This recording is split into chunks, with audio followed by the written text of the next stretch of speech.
and welcome back to my YouTube channel Aditi's Learning Funda. Guys, first of all, thank you so much for all the appreciation and the improvement suggestions you have given me on my previous video. And I will assure you that I will definitely work upon these suggestions from this video only. Friends, the struggle you are in today is developing the strength you need for tomorrow. I repeat, the struggle you are in today is developing the strength you need for tomorrow. Friends, in this video, we will going to talk about Unit 2, Accounting Concepts, Principles and Conventions of Chapter 1, Theoretical Framework of CA Foundation Accounts. Friends, I am pretty much sure कि आप लोगों ने मेरी previous video, that is Unit 1, Meaning and Scope of Accounting की video देख ली होगी और आपके सारे concepts बिल्कुल clear हो गए होंगे. फ्रेंड्स, लेकिन अगर आप लोगों ने मेरी प्रीवियस वीडियो यानी यूनिट 1 की वीडियो नहीं देखी है तो please guys stop this video here only and watch that video first after that this one. Friends, हम जब भी पढ़ते हैं हमें एक चीज का ध्यान हमेशा रखना चाहिए कि हमारे प्रीवियस कंसेप्ट, हमारे प्रीवियस जितनी भी हमारी नॉलेज है वो हमारी सारी क्लियर होनी चाहिए. गाइस, हम जब भी सीढ़ियां चढ़ते हैं एक एक स्टेप ही तो चढ़ते हैं, दो तीन स्टेप एक साथ तो नहीं जंप कर जाते. यही बात आप लोग की स्टडीज में भी एप्लीकेबल होती है. That unit 1 was your step 1 and this unit 2 is your step 2. Make sure कि स्टेप 2 पे चढ़ने से पहले आपका स्टेप 1 पर आप क्लियर कर जाओ. फ्रेंड्स, जब तक आपको ये नहीं पता होगा व्हाट इज अकाउंटिंग, हम अकाउंटिंग करते क्यों है, अकाउंटिंग के क्या एडवांटेजेस, क्या लिमिटेशंस हैं, क्या आप अकाउंटिंग प्रिंसिपल्स, अकाउंटिंग कंसेप्ट्स को समझ पाएंगे? नहीं समझ पाएंगे गाइस. इसलिए एक एक सीढ़ी चढ़ते हैं, चीजों को क्लियर करते हुए, अपनी सारी नॉलेज को एकदम क्लियर करते हुए आगे बढ़ते हैं ताकि ना कोई गिरने का स्कोप रहे और ना ही हमें किसी चीज का डर रहे आगे बढ़ते हुए. I hope am I clear guys. One more very important thing. Friends, हमारा मोटिव सिर्फ और सिर्फ एग्जाम पास करना नहीं है. डेफिनेटली एग्जाम पास करना हमारा बहुत बड़ा मोटिव है, लेकिन सिर्फ एग्जाम पास करना हमारा मोटिव नहीं है. हमारा बेसिक मोटिव है अपने सारे कंसेप्ट्स को एकदम क्लियर करना, हर कंसेप्ट की बेसिक नॉलेज रखना. फ्रेंड्स, मुझे प्रीवियस वीडियो में एक कमेंट आया जिसमें एक पर्सन ने मुझे ये कहा कि आपकी वीडियो बहुत ही ज्यादा डिटेल्ड वीडियो होती है. ऐसा क्यों? बाकी लोगों की वीडियो इतनी डिटेल्ड नहीं होती है. Friends, this is the reason कि हमारा बेसिक जो मोटिव है वो ये है कि हमारे सारे कंसेप्ट्स क्लियर होने चाहिए ताकि जब हम आगे की चीजें पढ़ें तो हमें कोई भी प्रॉब्लम फेस ना करनी पड़े. सिर्फ एग्जाम पास करा देना हमारा मोटिव नहीं है. इसलिए मेरी वीडियो बाकी सब वीडियो से थोड़ी ज्यादा डिटेल्ड, थोड़ी एक्सटेंडेड, थोड़ी लंबी हो सकती है, लेकिन सारे बेसिक नॉलेज को कवर करते हुए मेरी वीडियो बनी है. I hope everything is clear guys. So now let's just waste time and move to our lecture. Friends, in this video we will going to talk about Unit 2, Accounting Concepts, Principles and Conventions. You can see 4 terms here: accounting, concepts, principles and the fourth one is conventions. Guys, what is accounting? That we have discussed in our previous video. Now it's time to discuss what is concepts, what is principles and what are conventions. Let's discuss these 3 terms one by one. Our first term is accounting concepts. Our second term is accounting principles. And our third and the last term is accounting conventions. Let's see what these 3 terms tell us. Concept. Guys, concepts are nothing. They are just the assumptions on which we prepare our financial statements. Friends, I repeat, concepts are nothing. They are just the assumptions जिनके ऊपर हम अपनी financial statements को prepare करते हैं.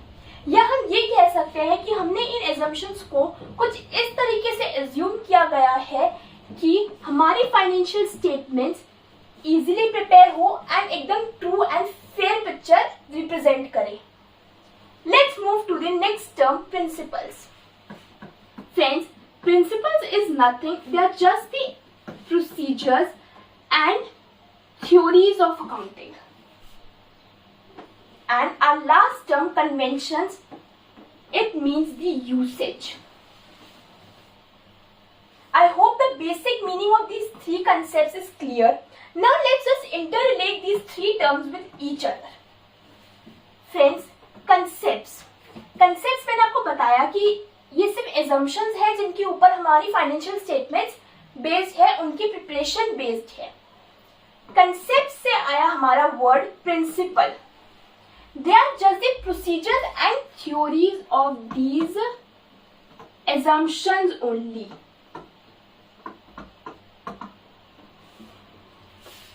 And conventions, it is just the usage of these concepts. हम इन concepts को, इन assumptions को हमारी practical life में, हमारी practical problems को solve करते हुए कैसे use करते हैं, it is what conventions is. I hope the interrelation between these three terms and the basic meaning is clear. One more very important thing, guys. As per our ICAI study material, इन तीनों ही terms को interchangeably भी use किया गया है. Interchangeably का मतलब है कि इन तीनों ही टर्म्स को एक दूसरे की जगह पे यूज किया गया है.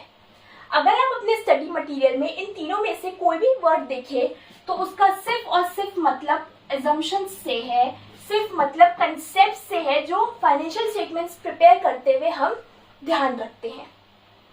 And we will talk about these concepts one by one. Let's move.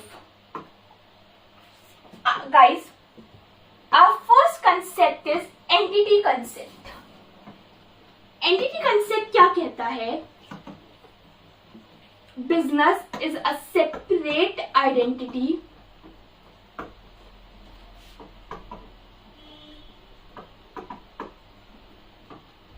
apart from its owner. Guys, ये कंसेप्ट क्या कहता है कि बिजनेस और ओनर दोनों की एक अलग पहचान है. हम ये नहीं कह सकते कि बिजनेस का मतलब ओनर ही है और ओनर का मतलब बिजनेस ही है. नहीं, बिजनेस हमारा अलग और ओनर अलग. बिजनेस की सारी ट्रांजैक्शन बिजनेस की बुक्स में जाएंगी और ओनर की हुई ट्रांजैक्शंस ओनर की पर्सनल बुक्स में जाएंगी. Let's talk about an example.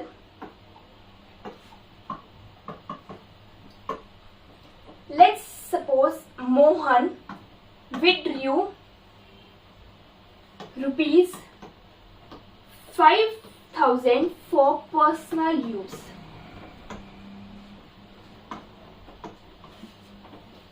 Mohan is the owner of a business. Friends, क्या मतलब है इस ट्रांजैक्शन का? This is a normal activity of a business. इसमें लिखा है कि Mohan who is the owner of a business, उसने बिजनेस के कैपिटल से, बिजनेस के फंड से 5,000 रुपीज विड्रॉ कर लिए अपने पर्सनल यूज के लिए, अपने पर्सनल खर्चों के लिए. यू ऑल नो कि हम ऐसी टर्म्स को हमारी बुक्स में ड्राइंग्स की तरह ट्रीट करते हैं. ड्राइंग्स क्या होता है? ड्राइंग्स वो चीजें होती हैं जब ओनर बिजनेस के कैपिटल में से अपने पर्सनल यूज के लिए कुछ अमाउंट विड्रॉ कर ले तो हम उसे ड्राइंग्स कहते हैं बाय द ओनर. गाइस, ऐसे ही छोटी छोटी टर्म्स की डेफिनेशन आपको मेरी वेबसाइट www.coachaditigupta.com पर मिल जाएंगी, एक प्रॉपर ग्लॉसरी के वे में, जहां आपको सारी बेसिक टर्म्स की डेफिनेशंस बहुत इजीली अवेलेबल होंगी. लिंक आपको डिस्क्रिप्शन बॉक्स में मिल जाएगा. You can definitely check. बहुत जल्द आपको वहां पे सारी बेसिक टर्म्स की ग्लॉसरी मिल जाएगी, सो दैट आप जब भी अपनी पढ़ाई करें तो आप उस ग्लॉसरी को अपने हाथ में रखें. कभी भी आपको कोई चीज समझने में दिक्कत आए, you can just open that glossary और आप उस चीज का डेफिनेशन समझ लें. फ्रेंड्स, हम जब भी कोई चीज पढ़ते हैं, अगर पढ़ते हुए हमें उस डेफिनेशन की बेसिक चीजों का मतलब भी कोई बता दे तो हम बहुत ही इजीली उस डेफिनेशन का मीनिंग इन्फर करके चीजों को समझ सकते हैं। लेकिन सारी बेसिक टर्म्स का हमें डेफिनेशन पता होनी चाहिए सो दैट हम उन सब डेफिनेशंस को मिलाकर एक नई डेफिनेशन का मीनिंग समझ सके। Okay, so I hope this thing is clear. One more important thing guys, अगर इस ट्रांजेक्शन में पर्सनल यूज वर्ड नहीं लिखा होता, क्या तब भी हम उसको ड्राइंग्स कंसीडर करते? बिल्कुल नहीं। अगर कुछ मेंशन नहीं है, इसका मतलब ये है कि मोहन ने जो पैसा विड्रॉ किया है वो बिजनेस के यूज के लिए ही किया है। यहाँ उसने मेंशन कर दिया कि पर्सनल यूज के लिए किया है, इसलिए हमने उसको ड्राइंग्स कंसीडर किया है। और वो किस लिए किया है? इस कंसेप्ट के बेसिस पे कि बिजनेस और ओनर अलग है। ओनर की पर्सनल ट्रांजैक्शन हम बिजनेस में नहीं दिखा सकते। ये ट्रांजैक्शन भी हमने बिजनेस में सिर्फ और सिर्फ इसलिए दिखाई है क्योंकि उसने बिजनेस की कैपिटल से पैसा विड्रॉ किया है। I hope this concept and the example is clear. Let's move to the next concept. Our next concept is money measurement concept. क्या कहता है money measurement concept? As per this concept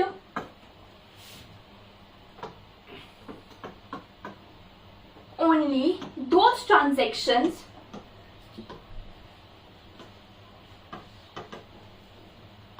which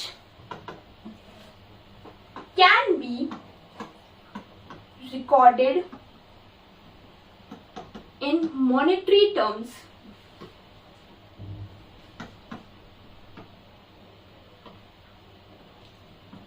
are recorded. Sorry friends, यहाँ पे एक word गलत use हो गया, which can be measured. Let's read this definition once again. As per this concept, only those transactions which can be measured in monetary terms are recorded. Monetary terms से हमारा क्या मतलब है? मनी।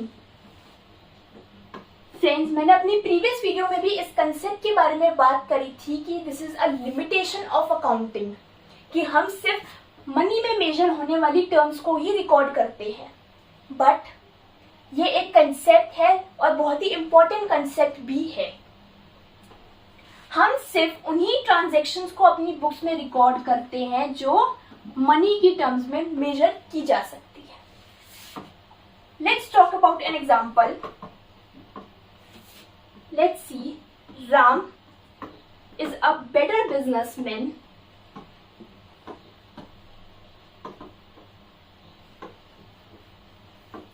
than सुरेश। क्या guys आप इस transaction को अपनी बुक्स में रिकॉर्ड कर सकते हैं? नहीं कर सकते। क्यों नहीं कर सकते? क्योंकि आप ये मेजर नहीं कर सकते मॉनेटरी टर्म्स में कि राम कितने पैसे ज्यादा अच्छा बिजनेसमैन है सुरेश से। इन ट्रांजैक्शन को हम मॉनेटरी टर्म्स में कंसीडर नहीं कर सकते, मेजर नहीं कर सकते, इसलिए ये ट्रांजैक्शंस हम अपनी बुक्स में रिकॉर्ड नहीं करते हैं। I hope the definition and the example is clear. Still, in case you have any query guys, you can definitely drop a comment in the comment section. I will definitely respond to your query as soon as I can. And if you are loving this video, please guys don't forget to like, subscribe my channel and press the bell icon so that आपको सारी latest videos की notification मिलती रहे. Let's move to our next concept, periodicity concept. क्या कहता है periodicity concept? As per this concept, we divide our business life into intervals या फिर periods. क्या मीनिंग है इस डेफिनेशन का गाइस? ये डेफिनेशन ये कहती है कि हमें हमारी बिजनेस लाइफ को डिफरेंट पीरियड्स और इंटरवल्स में डिवाइड कर लेना चाहिए। क्यों कर लेना चाहिए गाइस? हम जब प्रैक्टिकल प्रॉब्लम सॉल्व करते हैं, हम जब अकाउंटिंग करते हैं, तो वो हम एक साल की ही क्यों करते हैं? एक साल कहाँ से आया वो एक साल जो हम एक साल की ही करते हैं? वो हम इस कंसेप्ट की वजह से करते हैं गाइस। हमारी बिजनेस लाइफ जितनी भी है, चाहे वो 25 ईयर्स हो, 30 ईयर्स हो, कुछ भी हो गाइस, अगर हम अपनी हमारा बिजनेस बंद होने के बाद अगर हम अकाउंटिंग लेकर बैठे, तो क्या वो पॉसिबल है? क्या 25-30 साल की अकाउंटिंग करना पॉसिबल है? नहीं है guys. It will be very hectic और उसमें कितने ज्यादा एरर के चांसेस बढ़ जाएंगे कि अगर हम 25-30 साल के अकाउंट्स लेके बैठे कि हमने 25-30 साल में क्या खर्चा किया, हमारे पास कहाँ से इनकम आई, अगर हम वो कैलकुलेट करने बैठेंगे तो कितना ज्यादा हेक्टिक हो जाएगा हमारे लिए वो कैलकुलेट करना। इसलिए गाइस ये कंसेप्ट इंट्रोड्यूस किया गया कि हमें हमारी बिजनेस लाइफ को कुछ इंटरवल्स में डिस्ट्रीब्यूट कर देना चाहिए, ताकि हम उन इंटरवल के उस पीरियड के एंड में हमारी अकाउंटिंग कर सके और at the end of that period हमें ये पता चल सके कि हमारे बिजनेस में प्रॉफिट हो रहा है या लॉस हो रहा है।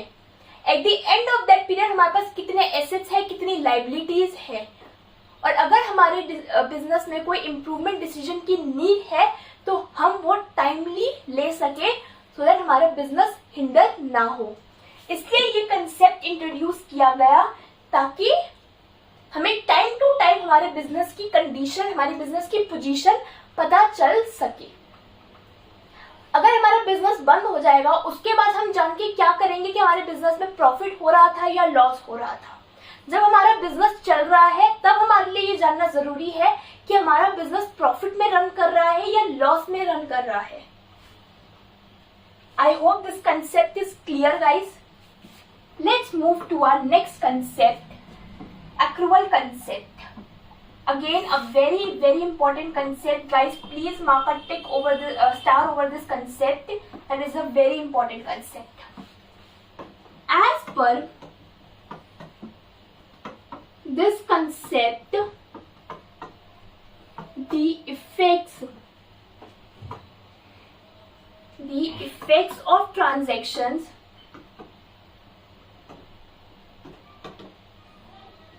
are recorded on mercantile basis.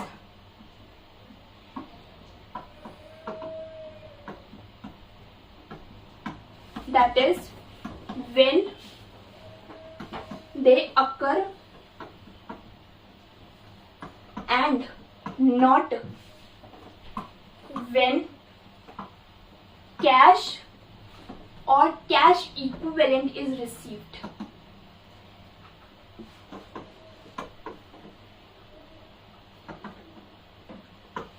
Let's read this definition once again guys. क्या कहता है ये कंसेप्ट कि हमारे ट्रांजैक्शंस के जो भी इफेक्ट्स हैं हम उन्हें हमारी बुक्स में मर्केंटाइल बेसिस पे रिकॉर्ड करते हैं। अब मर्केंटाइल बेसिस क्या है? मर्केंटाइल बेसिस ये कहता है कि जब हमारी ट्रांजैक्शंस अकर हुए, हम उसी दिन उसी टाइम अपनी ट्रांजैक्शंस को रिकॉर्ड करना चाहिए। हम अपनी ट्रांजैक्शंस को तब रिकॉर्ड नहीं करेंगे जब हमारे पास कैश या cash equivalent is anything equal to cash. जब हम कैश या कुछ भी कैश के बराबर रिसीव कर लेंगे, हम अपनी ट्रांजैक्शंस को तब रिकॉर्ड नहीं करेंगे। हम अपनी ट्रांजैक्शंस को तब रिकॉर्ड करेंगे जब हमारी वो ट्रांजैक्शंस अकर हो जाएंगी। लेट्स सपोज 1 अक्टूबर 2018 को प्रिया ने कुछ गुड्स सेल करे 70,000 के और उसने 50,000 इमीडिएटली रिसीव कर लिए, लेकिन 20,000 कस्टमर ने ये कहा कि मैं बहुत जल्द आपको पे कर दूंगा, अभी पे नहीं कर सकता, अभी मैं आपको सिर्फ 50,000 ही पे कर सकता हूँ। तो क्या आप मुझे ये बता सकते हो कि प्रिया 1 अक्टूबर 2018 को अपनी बुक्स में क्या शो करेगी? कि उसने 70,000 के गुड्स बेचे, 50,000 के गुड्स बेचे, या अभी शो ही नहीं करेगी, जब 20,000 वो बाद में रिसीव कर लेगी तब शो करेगी कि मैंने 70,000 के गुड्स सेल करे। Just give a second to yourself and think about this. Friends, Priya 1 अक्टूबर 2018 को अपनी बुक्स में ये रिकॉर्ड करेगी कि मैंने आज की डेट में 70,000 की गुड्स सेल करे, 50,000 रिसीव किया और 20,000 या तो अगर उसने बिल रिसीवेबल या कुछ वाउचर या कुछ बिल बनाया हुआ तो उस वे में वो शो कर देगी कि मुझे 20,000 अभी रिसीव करने हैं। हम ऐसा क्यों करते हैं गाइस? ये कंसेप्ट कहता है कि इस कंसेप्ट को फॉलो करते हुए आपको ये पता चल जाएगा कि आगे आने वाले टाइम में आपको कितना कैश कहीं से रिसीव होना है और कितना आपको आगे पे करना है। जो चीज सेलिंग में अप्लाई हुई है वो परचेज में भी अप्लाई होगी। अगर आप कहीं से परचेज कर लेंगे कोई गुड्स और कैश आप उसको आधा पेमेंट बाद में करेंगे तो आप उसको बाद में रिकॉर्ड नहीं करेंगे, आप उसको तभी रिकॉर्ड करेंगे जब वो अकर हुई है, जब आप लोग की डील हो गई है। वो चीज तभी उसी डेट को उसी टाइम बुक्स में शो की जाएंगी। कैश या कुछ भी कैश के बराबर बाद में रिसीव होता रहेगा, वो हमारी अकाउंटिंग को इफेक्ट नहीं करेगा। आई hope this concept and example is clear guys. Cash equivalent is also a very very important term, और आपको ये इंपॉर्टेंट टर्म भी मेरी ग्लॉसरी में मिल जाएगी। बहुत जल्द मैं अपनी ग्लॉसरी अपनी वेबसाइट पे रिलीज कर दूंगी गाइस। मेरी वेबसाइट प्लीज चेक करते रहिएगा, मैं आपको अपडेट करती रहूंगी नए नए अपडेशंस के साथ। Let's move to our next concept. Our next concept is guys matching concept. Matching concept क्या कहता है? As per this concept, expenses matched with the revenue of that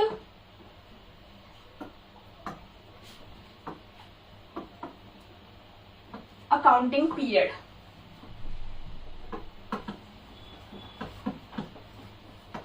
क्या कहता है ये कंसेप्ट गाइस? ये कंसेप्ट कहता है कि हमारे एक अकाउंटिंग पीरियड की रेवेन्यूज को हमें उस अकाउंटिंग पीरियड के एक्सपेंसेस के साथ मैच करना चाहिए।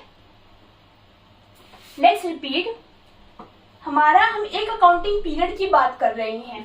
सपोज 2018-19 के अकाउंटिंग पीरियड की अगर हम बात कर रहे हैं, इस पीरियड की जितने भी रेवेन्यूज आपको दिख रहे हैं उन रेवेन्यूज को एक्सपेंसेस के साथ मैच करते हुए चलेंगे। कौन से एक्सपेंसेस के साथ? जो हमने खर्च किए हैं इस रेवेन्यू को अर्न करने के लिए।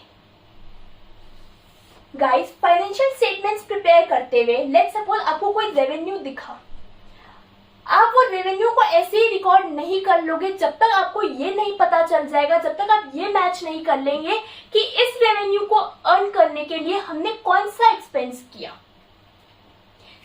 लेकिन एक चीज का ध्यान रखना है कि वो सेम अकाउंटिंग पीरियड का हो। आप जिस अकाउंटिंग पीरियड की बुक्स मेंटेन कर रहे हैं, रेवेन्यू और एक्सपेंस दोनों उसी अकाउंटिंग पीरियड से रिलेटेड होने चाहिए। पास्ट का नहीं चलेगा, पास्ट का हम कंसीडर नहीं करते हैं, सिर्फ और सिर्फ प्रेजेंट उसी अकाउंटिंग पीरियड का कंसीडर करेंगे। ये हम क्यों करते हैं गाइस? फ्रेंड्स, कोई भी रेवेन्यू अर्न करने के लिए हमें थोड़ा बहुत खर्चा तो सही लेकिन खर्चा करना पड़ता है। कोई भी एक्सपेंस कोई भी रेवेन्यू हम अर्न नहीं कर सकते बिना कोई एक्सपेंस करे। अगर आप किसी को 5 रुपए का पेन भी बेच रहे हो तो आपने 2 रुपए में तो खरीदा होगा, कुछ तो किया होगा। अगर आप खुद भी मैन्युफैक्चर कर रहे हो तो आपने कोई रॉ मटेरियल तो परचेज किया ही होगा। इसलिए कुछ भी हो, चाहे कितना ही छोटा रेवेन्यू हो, चाहे कुछ भी हो, छोटा से छोटा रेवेन्यू अर्न करने के लिए आपको कोई ना कोई एक्सपेंस तो करना ही पड़ेगा। इससे हमारा एक फॉर्मूला डिराइव होता है which is a very important formula,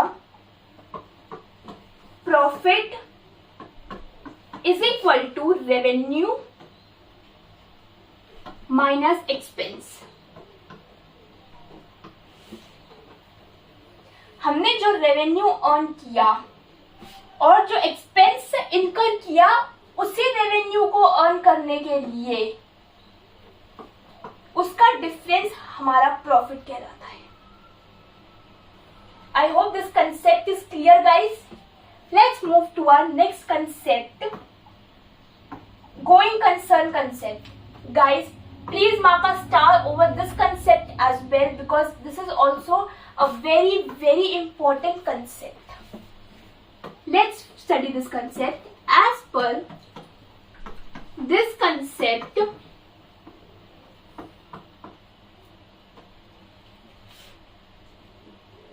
we assume that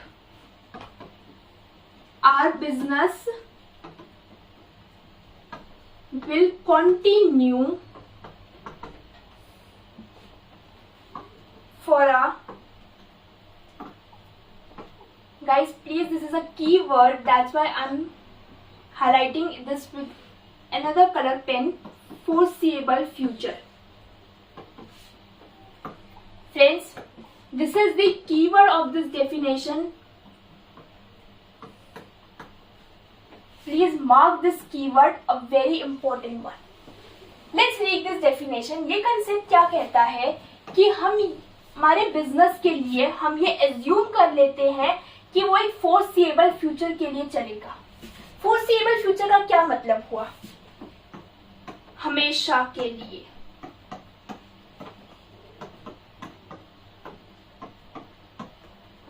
friends, मैं आपसे एक बात पूछती हूँ, आपने आज की डेट में एक बिजनेस स्टार्ट किया, क्या आप अपने बिजनेस को ये एज्यूम करते हुए स्टार्ट करते हैं कि 2-3 साल बाद बंद हो जाएगा, 2-3 साल से ज्यादा हमारा बिजनेस नहीं चल पाएगा? नहीं ना। आप कोई बिजनेस स्टार्ट करते हैं ये सोचते करते हैं कि ये चलता रहेगा, अच्छा चलेगा मेरा बिजनेस, मुझे कभी भी इसको शट डाउन करने की नीड नहीं पड़ेगी। ये कंसेप्ट भी यही कहता है कि हमारा बिजनेस हमेशा के लिए रन करता रहेगा, हमारा बिजनेस कभी बंद नहीं होगा, चाहे कुछ भी हो जाए। हमारा बिजनेस एक फोरसीएबल फ्यूचर मतलब हमेशा हमेशा के लिए चलता रहेगा। गाइज, इस कंसेप्ट से एक और कंसेप्ट हमारा डेवलप होता है जो कि हम पहले पढ़ चुके हैं, पीरियोडिसिटी कंसेप्ट। हमने गोइंग कंसर्न कंसेप्ट में ये एज्यूम किया कि हमारा बिजनेस सालों साल हमेशा चलता रहेगा, चाहे कुछ भी हो जाए। तो क्या आप अकाउंटिंग प्रिपेयर ही नहीं करेंगे? 100-200 साल बाद अगर हमारा बिजनेस बंद हो रहा है तो क्या हम तब अकाउंटिंग करेंगे? गोइंग कंसर्न कंसेप्ट के बेसिस पे हमारा ये कंसेप्ट डेवलप हुआ कि बिजनेस तो सालों साल चलता रहेगा, लेकिन अकाउंटिंग तो करनी ही है। इसलिए हम हमारी बिजनेस लाइफ को इंटरवल्स और पीरियड्स में डिस्ट्रीब्यूट कर लेते हैं, ताकि टाइम टू टाइम हमारी अकाउंटिंग प्रिपेयर होती रहे और हमारा बिजनेस फोरसीएबल फ्यूचर के लिए यानी सालों साल चलता रहे। I hope guys going concern concept is also clear to you all. Let's move to our next concept, that is cost concept. Cost concept क्या कहता है? As per this concept we record the value of our asset at historical और acquisition cost.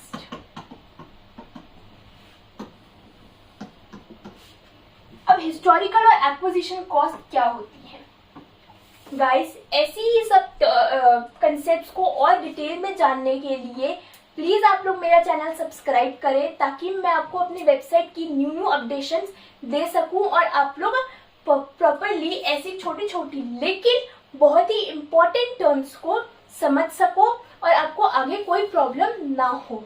Guys, कभी भी हमारे exams में ये नहीं पूछा जाएगा कि व्हाट इज हिस्टोरिकल कॉस्ट, लेकिन कॉस्ट कंसेप्ट को अंडरस्टैंड करने के लिए, कॉस्ट कंसेप्ट को समझने के लिए सबसे पहले हमारा इस टर्म को समझना बहुत जरूरी है। इसलिए ये छोटी छोटी बातें हैं लेकिन बहुत इंपॉर्टेंट है और इनका जानना हमारे लिए बहुत जरूरी है। लेट्स टॉक कि हिस्टोरिकल और कॉस्ट, एक्विजिशन कॉस्ट होता क्या है। एक्विजिशन मतलब कोई चीज को पाना। फ्रेंड्स, हमने एक एसेट को किस कॉस्ट पे एक्वायर किया, किस कॉस्ट पे हमने उसको परचेज किया, ये बेसिकली हमारी परचेजिंग कॉस्ट होती है। हिस्टोरिकल का मतलब ये उसकी फर्स्ट कॉस्ट होती है, सबसे पुरानी कॉस्ट, कि हमने एक प्रोडक्ट को, एक एसेट को किस कॉस्ट पे परचेज किया, that is our historical, our acquisition cost, कि हमने उसे किस कॉस्ट पे, हमें क्या कॉस्ट पे करनी पड़ी उस एसेट को एक्वायर करने के लिए। फ्रेंड्स, ये कंसेप्ट कहता है कि हम हमारे एसेट को हमारी बुक्स में किस कॉस्ट पे रिकॉर्ड करते हैं, उस कॉस्ट पे रिकॉर्ड करते हैं जो कॉस्ट हमने पे करी है टू एक्वायर दैट एसेट। और हम ऐसा क्यों करते हैं गाइस? हम ऐसा इसलिए करते हैं क्योंकि किसी भी एसेट की करंट वैल्यू, प्रेजेंट वैल्यू जानना बहुत डिफिकल्ट है। आपने कोई 50-60 इयर्स पहले आपने कोई मशीनरी खरीदी, कोई भी इक्विपमेंट खरीदा, उसके आज की प्रेजेंट कॉस्ट जानना बहुत डिफिकल्ट है। हो सकता है उसकी कॉस्ट बढ़ भी गई हो क्योंकि ऐसे एसेट्स अब मार्केट में बनते ही नहीं है, या ये भी हो सकता है कि उसकी कॉस्ट घट गई हो। इसलिए हम ये कहते हैं कि हम उसे एक्विजिशन कॉस्ट, जिस पे हमने परचेज किया, हम उसी कॉस्ट पे उसको रिकॉर्ड करते रहेंगे, क्योंकि किसी भी एसेट की या किसी भी चीज की exact, I repeat, exact present value निकालना डिफिकल्ट है। इसलिए हमारी अकाउंटिंग हिंडर ना हो तो हम एक ही एजम्पशन लेके चलते हैं कि हम उसको हिस्टोरिकल कॉस्ट पे ही रिकॉर्ड करते रहेंगे। I hope guys this concept is also clear. Let's move to our next concept, realization concept. Realization concept क्या कहता है? Guys, ये concept cost concept से ही बना है। ये concept कहता है, as per this concept, we record the change in the value of an asset when business realizes it. Friends, ये कंसेप्ट क्या कहता है कि अगर हमारे एसेट की वैल्यू में कोई भी चेंज आता है तो हम उसको कब रिकॉर्ड करेंगे? जब बिजनेस उसको रियलाइज कर लेगा, जब बिजनेस उस चेंज को एहसास कर लेगा कि हाँ भाई सच में हमारी एसेट की वैल्यू में कोई चेंज हुआ है, हम उसे तब अपनी बुक्स में रिकॉर्ड करेंगे। अब ऐसा नहीं है कि ये कॉस्ट कंसेप्ट का कोई एक्सेप्शन है या उसके उल्टा है, नहीं गाइस। कॉस्ट कंसेप्ट हम इसलिए करते थे क्योंकि किसी भी एसेट की प्रेजेंट एग्जैक्ट वैल्यू जानना आसान नहीं है, लेकिन अगर हमें एग्जैक्ट प्रेजेंट वैल्यू पता चल जाए तो हम उसको अपनी बुक्स में सिर्फ तभी रिकॉर्ड करेंगे जब बिजनेस उस चेंज को रियलाइज कर लेगा, उस चेंज को एक्सेप्ट कर लेगा।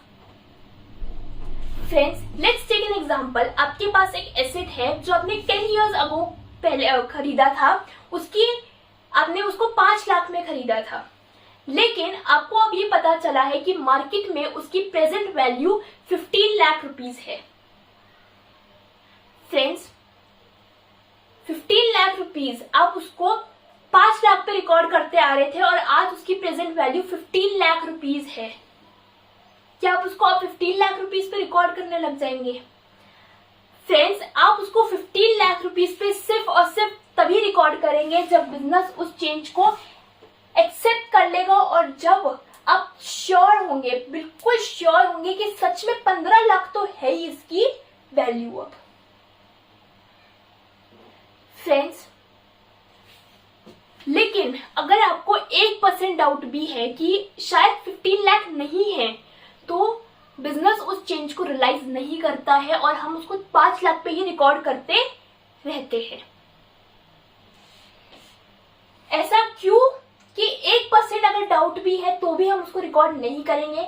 गाइज, ये एक हमारा नेक्स्ट इंपॉर्टेंट कंसेप्ट आएगा, हम इसमें बात करते हैं। ओके, नेक्स्ट कंसेप्ट है, डोंट वरी, हम उसके बारे में बात करेंगे। जस्ट रिमेंबर फ्रेंड्स, हमारा नेक्स्ट कंसेप्ट है डुअल एस्पेक्ट कंसेप्ट। फ्रेंड्स, हम जब भी अकाउंटिंग करते हैं, हम हर ट्रांजैक्शन को 2 जगह रिकॉर्ड करते हैं। क्यों रिकॉर्ड करते हैं? 2 जगह ही क्यों रिकॉर्ड करते हैं? इस कंसेप्ट की वजह से। This is also a very very important concept, please mark a star over this concept. Dual aspect concept ये कहता है कि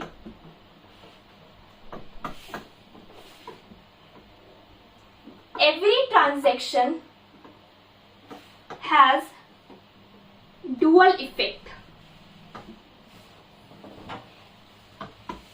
डुअल इफेक्ट का क्या मतलब हुआ? डुअल इफेक्ट का मतलब हुआ गाइस 2। हर ट्रांजैक्शन के 2 इफेक्ट्स होते हैं, वो 2 चीजों को इफेक्ट करता है। अब ये कुछ भी हो सकता है फ्रेंड्स, ये भी हो सकता है कि हमारे दोनों एसेट बढ़ रहे हों। मेक श्योर, मैं लिख देती हूं, A is for assets and L that I'll be using is for liabilities. Friends, ऐसा हो सकता है कि दोनों एसेट्स इंक्रीज हो रहे हों, या एक एसेट इंक्रीज हो रहा हो, एक लाइबिलिटी इंक्रीज हो रही हो, या एक एसेट इंक्रीज हो रहा हो, दूसरी लाइबिलिटी डिक्रीज हो रही हो, या एसेट डिक्रीज हो रहा हो और दूसरा एसेट भी डिक्रीज हो रहा हो। ऐसे ही लाइबिलिटीज के साथ भी हमारे केसेस बन सकते हैं। दोनों लाइबिलिटी इंक्रीज होना, एक लाइबिलिटी इंक्रीज होना, एक घटना, एक एसेट घटना, एक लाइबिलिटी डिक्रीज होना, एक एसेट बढ़ना, या दोनों लाइबिलिटी डिक्रीज होना। इन 8 में से कोई भी एक इफेक्ट हो सकता है। ये कंसेप्ट का सिर्फ और सिर्फ मतलब ये है कि हर ट्रांजैक्शन के डुअल इफेक्ट होते हैं, इसलिए हम उसे 2 जगह रिकॉर्ड करते हैं, क्योंकि वो 2 चीजों को इफेक्ट करता है। I hope this concept is clear guys. Our next concept is conservatism. Friends, please mark a star over this concept as well, because this is also a very very important concept. Conservatism concept क्या कहता है? लेकिन conservatism concept start करने से पहले I want to ask a question guys, कि let's suppose एक person है एक्स जो आपका फ्रेंड है, ओके, और आपको बहुत कम पॉसिबिलिटी है, लेकिन पॉसिबिलिटी है कि आपको वहां से 100 रुपीज की इनकम होनी है, आपको आपके फ्रेंड से 100 रुपीज की इनकम होनी है। ठीक है, ओके, पॉसिबिलिटी है कि हो सकता है वो आपको 100 रुपीज का कुछ फायदा करवा दे, आपको वहां से 100 रुपीज मिल जाए। उसी तरह एक दूसरी पॉसिबिलिटी भी है कि आपका दूसरा फ्रेंड वाई, हो सकता है कि वहां आपको 50 रुपीज का लॉस हो जाए, हो सकता है आपने उसके साथ कोई डील करी हो, या हो सकता है कुछ भी रीजन हो, लेकिन आपको अपने फ्रेंड वाई की वजह से 50 रुपीज का लॉस हो जाए। फ्रेंड्स, आप किस चीज के लिए ज्यादा प्रिपेयर रहेंगे, उस 100 रुपीज की इनकम के लिए या 50 रुपीज के लॉस के लिए? फ्रेंड्स, डेफिनेटली लॉस के लिए। इनकम हो ना हो, ठीक है, हो गई तो बहुत अच्छा, नहीं होगी तो कोई बात नहीं, लेकिन लॉस के लिए आपको प्रिपेयर करना पड़ता है। आपको एग्जाम भी दे रहे हैं, उसकी 2 पॉसिबिलिटीज हैं, पास या फेल। हो सकता है पास भी हो जाओ, हो सकता है फेल भी हो जाए।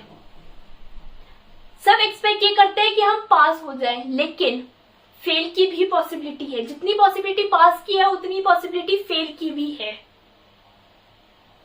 फ्रेंड्स, हम फेल के लिए अपने आप को प्रिपेयर करके रखते हैं। हम ये सोच के रखते हैं कि चलो हो सकता है हम फेल भी हो जाए, हो सकता है हमें लॉस भी हो जाए। कंजर्वेटिज्म प्रिंसिपल यही कहता है, do not, friends, each and every word of this concept, of this definition is very very important. Do not anticipate for future income, but provide for all possible losses. क्या कहता है ये concept guys? ये concept कहता है कि आपके future में आपकी कोई भी इनकम, छोटी से छोटी इनकम, बड़ी से बड़ी इनकम होने की पॉसिबिलिटी है, आप उसको अपनी बुक्स में एंटिसिपेट नहीं करोगे, आप उसे अपनी बुक्स में शो नहीं करोगे अनटिल एंड अनलेस वो इनकम हो नहीं जाती। जब तक उस इनकम की पॉसिबिलिटी है तब तक हम उसे अपनी बुक्स में शो नहीं करेंगे। जब वो इनकम अकर हो जाएगी हम तभी उसे अपनी बुक्स में शो करेंगे। लेकिन लॉसेस के लिए क्या कहता है ये कंसेप्ट कि चाहे आपको 1 रुपए का, आई रिपीट, चाहे आपको 1 रुपए का लॉस होने की भी 0.1% पॉसिबिलिटी हो, आई रिपीट, चाहे आपको कितने छोटे से छोटे लॉस होने की कितनी कम से कम पॉसिबिलिटी हो, तब भी आप उस लॉस को अपनी बुक्स में प्रोवाइड करोगे, उस लॉस के लिए प्रिपेयर रहोगे। या तो आप कुछ भी कर सकते हो, या तो अपने अकाउंटिंग में आप उस लॉस के लिए एक रिजर्व बना के रखोगे। जैसे हम बेड डेट्स के लिए एक रिजर्व बना लेते हैं कि हो सकता है हमें डाउट है कि कुछ हमारे डेट्स बेड डेट्स बन जाएं, तो उसके लिए हम रिजर्व बना लेते हैं कई बार। इसलिए ये कंसेप्ट यही कहता है कि छोटे से छोटा लॉस भी हो, चाहे उसकी कितनी से कितनी कम से कम पॉसिबिलिटी हो, लेकिन तब भी हम उसके लिए प्रिपेयर रहेंगे और अपनी बुक्स में उसको शो करेंगे। फ्रेंड्स, रियलाइजेशन कंसेप्ट में हम जो चीज के बारे में बात कर रहे थे उसका लिंक इस कंजर्वेटिज्म कंसेप्ट के साथ ही है। फ्रेंड्स, हमने एक एग्जांपल लिया था कि आपके पास एक एसेट है जिसकी वैल्यू 5 लाख रुपीज है और प्रेजेंट वैल्यू आपको ये लग रही है कि 15 लाख रुपीज है उसकी प्रेजेंट वैल्यू। फ्रेंड्स, ये तो आपकी इनकम है ना 10 लाख। अगर आप उसे अब 15 लाख पे रिकॉर्ड करना स्टार्ट कर दोगे तो 10 लाख तो अब आपकी इनकम बढ़ जाएगी। फ्रेंड्स, हमारी यही कंसेप्ट की वजह से हम उसको 15 लाख पे तब तक रिकॉर्ड नहीं करेंगे जब तक हम पूरे श्योर नहीं हो जाते, जब तक एकदम पक्का नहीं हो जाता कि 15 लाख तो है ही उसकी वैल्यू। इससे ज्यादा भी हो सकती है लेकिन 15 लाख तो है ही, इससे कम का तो मतलब ही नहीं। हम इसी कंसेप्ट की वजह से उसे 15 लाख पे रिकॉर्ड करेंगे। लेकिन कल को अगर इसका दूसरा केस लेते हैं, कल को अगर हमें ये पता चले कि जो एसेट हम 5 लाख का शो कर रहे थे अपनी बुक्स में, उसकी अब प्रेजेंट वैल्यू सिर्फ 2 लाख रुपए रह गई है, लेकिन श्योर नहीं है, एक ऐसी एजम्पशन लगी है, एक ऐसी पता चला है, हो सकता है फेक वैल्यू भी हो, लेकिन हमें पता चला है कि शायद उसकी वैल्यू 2 लाख रुपए है। हम आज ही उसे अपनी बुक्स में 5 लाख का काट के 2 लाख में शो करने लग जाएंगे, क्योंकि वहां हमारा 3 लाख का लॉस हो रहा है। और ये कंसेप्ट कहता है कि लॉस कंफर्म हो ना हो उसे हम रिकॉर्ड करेंगे। हमारा वो लॉस कंफर्म हुआ है नहीं हुआ कोई फर्क नहीं पड़ता, लेकिन अगर हमें आज पता चल रहा है कि लॉस होने के चांसेस हैं, तो हम उसे आज से ही 2 लाख पे रिकॉर्ड करना स्टार्ट कर देंगे। I hope guys cost concept, realisation concept और कंजर्वेटिज्म कंसेप्ट आपको इंडिविजुअली भी क्लियर हो, और जो इनके बीच में एक रिलेशन है वो भी आप सबको क्लियर है। Let's move to our next concept, consistency concept. Friends, a very common and a very very easy concept. ये कंसेप्ट क्या कहता है? As per this concept,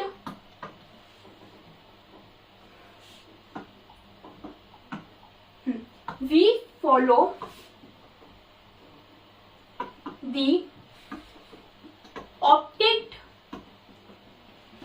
method years after years.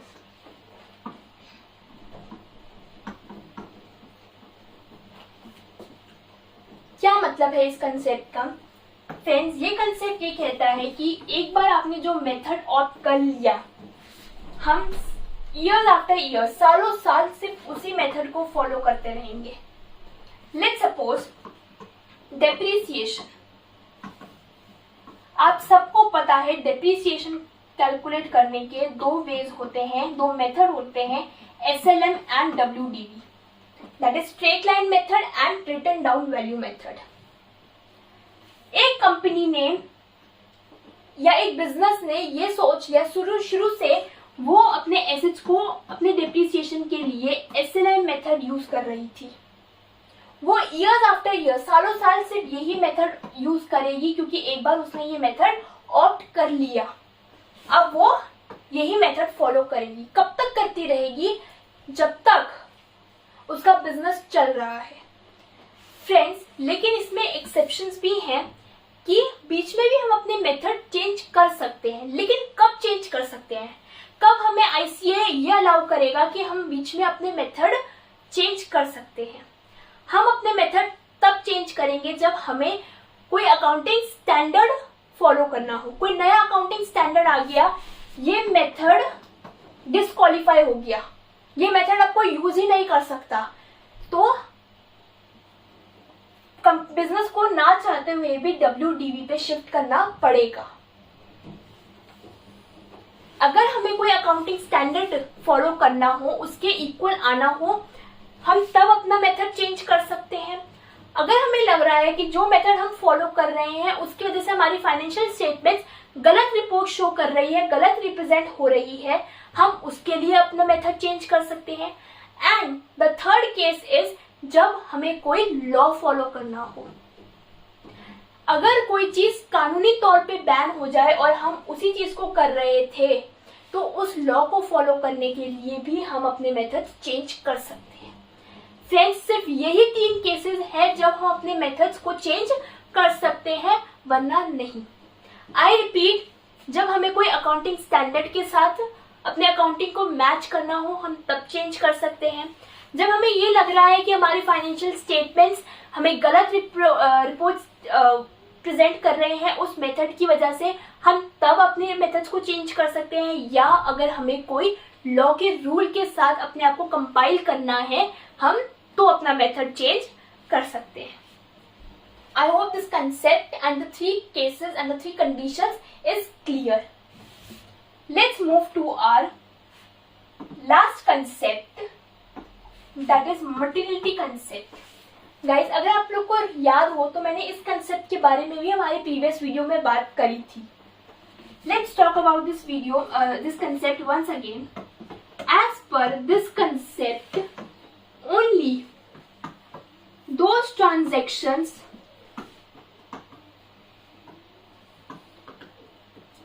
which are material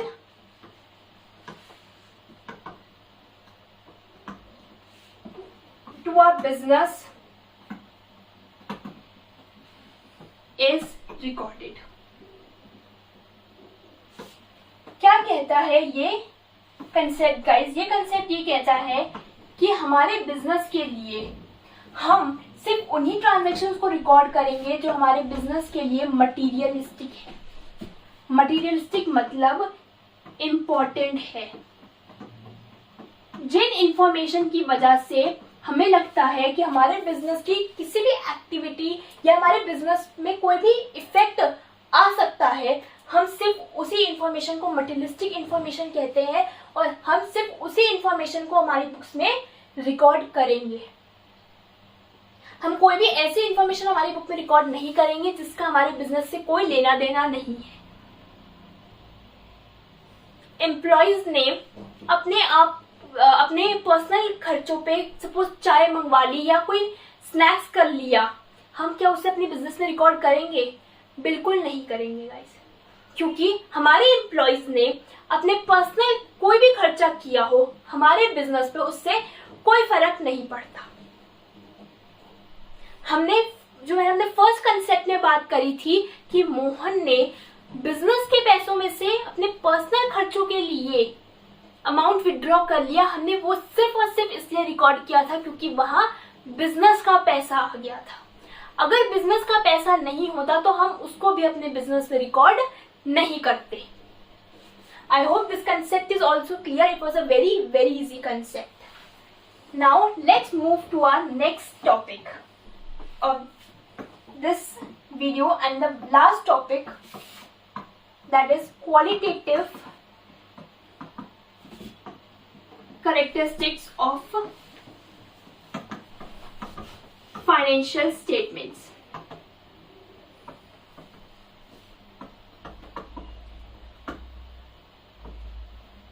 Friends, this is the last topic of this video and after that we will just wind up this video. So let's see what are the qualitative characteristics of our financial statements. First characteristic, understandability.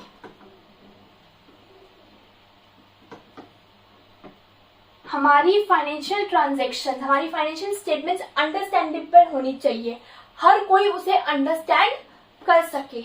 ऐसा नहीं कुछ हमने मतलब खिचमुच कर दिया कि वो किसी के समझ में भी नहीं आ रही है। Okay, our next concept is relevance. हमारी फाइनेंशियल स्टेटमेंट्स रेलेवेंट होनी चाहिए, सारी इंफॉर्मेशन उसमें हमारी बिजनेस से ही रिलेटेड होनी चाहिए, हमारे बिजनेस से ही रेलेवेंट होनी चाहिए। Next is reliable. रिलायबल का मतलब होता है फ्रेंड्स निर्भर। हमारी फाइनेंशियल स्टेटमेंट्स ऐसे होने चाहिए कि हम उस पर रिलाई कर सके, हम उसके ऊपर निर्भर हो सके। Next characteristic is materiality. Materiality principle ये कहता है, सॉरी मटेरियलिटी कंसेप्ट ये कहता है कि उसमें सिर्फ मटेरियलिस्टिक इंफॉर्मेशन ही होनी चाहिए। हमारे फाइनेंशियल स्टेटमेंट्स में ऐसी कोई भी इंफॉर्मेशन नहीं होनी चाहिए जो हमारे बिजनेस के लिए रेलेवेंट नहीं है, हमारे बिजनेस के लिए मटेरियलिस्टिक नहीं है। Next characteristic is completeness. हमारी फाइनेंशियल स्टेटमेंट्स कंप्लीट होनी चाहिए, हर एक एस्पेक्ट उसमें कवर्ड होना चाहिए, कोई भी ट्रांजैक्शन या कोई भी इंपॉर्टेंट इंफॉर्मेशन उसमें रहनी नहीं चाहिए, बिल्कुल कंप्लीट फाइनल होनी चाहिए हमारी statements. And the next and the last characteristic is faithful representation. Friends, ये कैरेक्टरिस्टिक क्या कहता है कि हमारी फाइनेंशियल स्टेटमेंट्स बिल्कुल फेथफुल होनी चाहिए, मतलब हमारी फाइनेंशियल स्टेटमेंट्स बिल्कुल ट्रू पिक्चर रिप्रेजेंट कर रही हो। कितना प्रॉफिट है, अगर लॉस है तो इतना लॉस है, कितना एसेट है, कितनी लाइबिलिटीज है, बिल्कुल फेथफुल रिप्रेजेंटेशन होना चाहिए। I hope these 5 characteristics are clear to you all. Now guys, let's just give a quick recap of all the concepts and all the topics that we have studied today. Firstly, we studied 3 terms: concepts, principles and conventions. Concepts were just the assumptions, principles were the procedures and theories of these assumptions, and the convention is just the usage of these concepts, of these assumptions. Okay? Our first concept was entity concept, जो ये कहता है कि हमारा business और owner दोनों की अलग पहचान है, दोनों अलग अलग हैं, हम इन्हें एक कंसीडर नहीं कर सकते। ठीक है। Next concept was money measurement concept, जो ये कहता है कि जो ट्रांजेक्शन्स हम मनी के टर्म में मेजर कर सकते हैं, हम सिर्फ उन्हीं ट्रांजेक्शन्स को रिकॉर्ड करेंगे। नेक्स्ट कंसेप्ट और पीरियोडिसिटी कंसेप्ट, कि हम अपनी बिजनेस लाइफ को डिफरेंट इंटरवल्स और पीरियड्स में डिस्ट्रीब्यूट कर देंगे ताकि हम उसकी accounting time to time easily कर सकें और at the end of that period हमें अपनी फाइनेंशियल पोजीशन बहुत ही अच्छे से पता चल जाए। Next concept was accrual concept, जो ये कहता है कि हमारी जो भी ट्रांजैक्शंस हम अपनी बुक्स में तब रिकॉर्ड करेंगे जब वो अकर की जाएंगी, और जब नहीं, जब हमारे पास कैश या कुछ भी कैश इक्विवेलेंट माने एनीथिंग इक्वल टू कैश हम रिसीव कर ले। Okay, next concept was matching concept, जो ये कहता था कि हमें हमारे सारे रेवेन्यू उसी पीरियड के एक्सपेंसेस के साथ मैच करके ही कंसीडर करने चाहिए। Next concept was going concern concept, जो ये कहता था कि हम ये एज्यूम करते हैं कि हमारा बिजनेस एक फोर्सेबल फ्यूचर के लिए चलता रहेगा, मतलब हमेशा के लिए चलता रहेगा। We will never shut down our business. Next concept was cost concept, जो ये कहता था कि हम अपने एसेट्स को हिस्टोरिकल एक्विजिशन कॉस्ट, यानी जिस कॉस्ट पे हमने उसको परचेज किया है, हमने जिस कॉस्ट पे उसको एक्वायर किया है, हम उसी कॉस्ट पे उसको रिकॉर्ड करेंगे। Next concept was realisation concept, जो ये कहता था कि हमारे एसेट की वैल्यू में अगर कोई भी चेंज है तो हम उसे अपनी बुक्स में तब रिकॉर्ड करेंगे जब हमारा बिजनेस उस चेंज को रियलाइज कर लेगा। Okay, next concept was dual aspect concept, जो ये कहता था कि हम हर ट्रांजैक्शन के, चाहे वो कोई भी ट्रांजैक्शन हो, उसके दो इफेक्ट्स होते हैं। डुअल इफेक्ट मतलब दो इफेक्ट होते हैं, इसलिए उसे हम अपनी अकाउंटिंग में दो जगह पे शो करते हैं। Next concept was conservatism concept, जो ये कहता था कि हमारे फ्यूचर में अगर कोई भी पॉसिबिलिटी है इनकम की तो हम उसे अपनी बुक्स में शो नहीं करेंगे, लेकिन अगर आने वाले पीरियड में हमें कोई भी 1% पॉसिबिलिटी भी है कि हमें कोई भी लॉस हो सकता है तो हम उसे अपनी बुक्स में शो जरूर करेंगे। हुआ तो ठीक, नहीं तो कोई बात नहीं। कंसिस्टेंसी कंसेप्ट ये कहता था कि हम ईयर आफ्टर ईयर वही कंसेप्ट को फॉलो करते रहेंगे, वही मेजर्स पॉलिसीज को फॉलो करते रहेंगे जो हमने एक बार ऑप्ट कर ली। Our next concept was and the last concept was materiality concept, जो ये कहता था कि हम अपने बिजनेस में सिर्फ उन्हीं ट्रांजेक्शन, सिर्फ उन्हीं इंफॉर्मेशन को रिकॉर्ड करेंगे जो हमारे बिजनेस के लिए मटेरियल है, जो हमारे बिजनेस के लिए इम्पोर्टेंट है। And last topic was the qualitative characteristics of financial statements. हमने इसमें 6 कैरेक्टरिस्टिक्स पढ़ी। अंडरस्टैंडेबिलिटी, सबको अंडरस्टैंड हो जाए हमारी इंफॉर्मेशन। रेलेवेंस होनी चाहिए, रिलायबल होनी चाहिए, हम उस पर रिलाई कर सके, बिल्कुल फेथफुल होनी चाहिए, मटेरियल होनी चाहिए, मतलब सारी मटेरियलिस्टिक इंपॉर्टेंट इंफॉर्मेशन होनी चाहिए। हमारी फाइनेंशियल स्टेटमेंट्स बिल्कुल कंप्लीट होनी चाहिए और फेथफुल रिप्रेजेंटेशन, मतलब बिल्कुल true and fair picture represent करने वाली होनी चाहिए। So this was all for today guys, but it's the time to ask some question answers to check whether we have understood all the concept of this video or not. Our first question is, Kanika Enterprise follow WDV method year after year.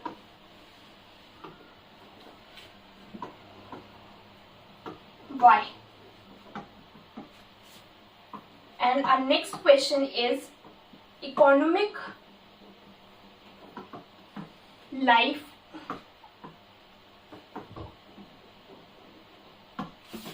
of an enterprise is split into different periods. Why? Guys, this is the 2 questions for today. You have 60 seconds. Just write down the answers of these 2 questions in your register in a proper fair way. So, okay, write down your answers, guys.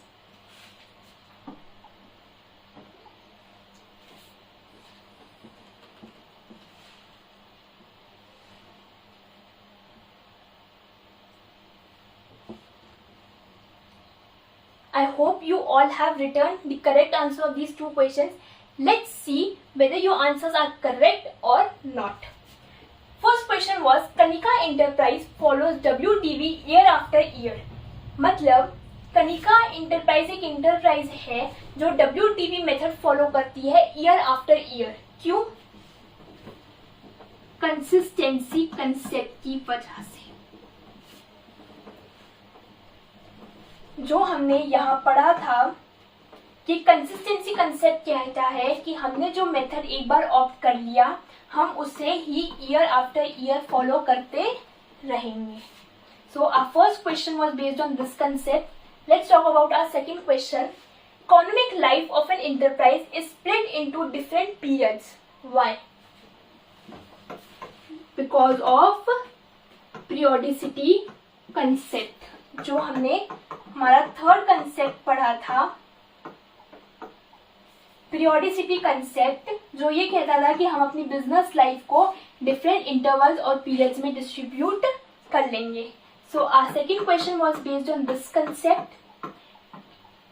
Friends, जिन्होंने इन दोनों ही questions के बिल्कुल correct answers दिए थे, good, very good guys. आप लोगों ने सारे कंसेप्ट, सारी चीजों को बहुत ही अच्छे से समझ लिया है. You just need to do one more practice and your all concepts will be very very clear. Friends, लेकिन अगर किसी का भी एक भी आंसर गलत था, इसका मतलब कि आपने किसी चीज को ठीक से अभी नहीं समझा है. ऐसा नहीं है कि आपने कंसिस्टेंसी का गलत जवाब दिया तो आपने सिर्फ कंसिस्टेंसी कंसेप्ट ठीक से नहीं पढ़ा है. अगर आपने कंसिस्टेंसी ठीक से नहीं पढ़ा है तो हो सकता है आपने बीच में मोटिलिटी भी ठीक से ना पढ़ा हो सकता है आपने बीच में कोई और कंसेप्ट भी मिस कर दिया हो. फ्रेंड्स, अगर आपका एक भी आंसर गलत है तो एकदम ट्रू वे में प्लीज इस वीडियो को दोबारा देखिए और दोबारा से उस कंसेप्ट को मत पढ़िए, सारे कंसेप्ट को एक बार दोबारा पढ़िए ताकि कोई भी एरर की गुंजाइश अब आगे नहीं बचे. और द थर्ड कैटेगरी, जिसने अगर इनमें से किसी भी क्वेश्चन का आंसर जो नहीं दे पाया, friends, you also need to work a lot of hard work. आपने अभी भी कंसेप्ट्स को ठीक से नहीं समझा है कि आप सही गलत बात की बातें हैं, आप कुछ आंसर भी नहीं लिख पाए. सो you again need to watch this video with full concentration and with full your energy so that आपका कहीं पे भी concentration lost ना हो और आपको इस बार सारे कंसेप्ट्स बहुत अच्छे से क्लियर हो जाए और आप सारे क्वेश्चंस बहुत ही इजीली सॉल्व कर पाए. So that was all for today guys. But I want to tell you one very important thing. Friends, I have just launched my website coachaditigupta.com, जिसका लिंक आपको डिस्क्रिप्शन बॉक्स में मिल जाएगा. Friends, this is my website. You can go through my website and in this online coaching submit your answer sheets. Friends, अगर आप चाहते हैं कि आपने कोई क्वेश्चन पेपर सॉल्व किया है और आप चाहते हैं कि मैं उसे चेक करूं, आपकी गलतियां बताऊं, आप अपने आप को रेक्टिफाई कर सको, तो you can submit your answer sheets here. इससे आपको अपनी गलतियां भी पता चलेंगी, आपको पता चलेगा कि आप कहाँ लैग कर रहे हैं, कहाँ आपको हार्डवर्क की नीड है. Friends, this is the form that you have to fill. You have to write your name, mobile number, email. After that, you have to choose your file and you can give your remarks if you want to, and you can submit the form. I will receive your PDFs and I will definitely check your PDF properly, thoroughly and tell you your mistakes within a week. So just wait for my reply and start submitting your answer sheet so that आपको timely अपनी गलतियों का पता चल सके और आप उसे ठीक भी कर सके. So that was all for today guys. Let's just end this video here only. I hope you all loved my video and you found this video a fruitful one. Guys, please don't forget to like my video and subscribe to my channel, and definitely guys, please spread this video, circulate this video with your friends and your relatives as well, and press the bell icon as well guys for all the latest updates and notifications. मैं आपको अपने website की सारी updations धीरे धीरे जैसे भी होती रहेंगी मैं आपको अपने यूट्यूब चैनल के थ्रू ही अपडेट करती रहूंगी, तो बेल आइकन प्रेस करना मत भूलिएगा guys. Thank you so much guys. Keep loving like this only. Thank you.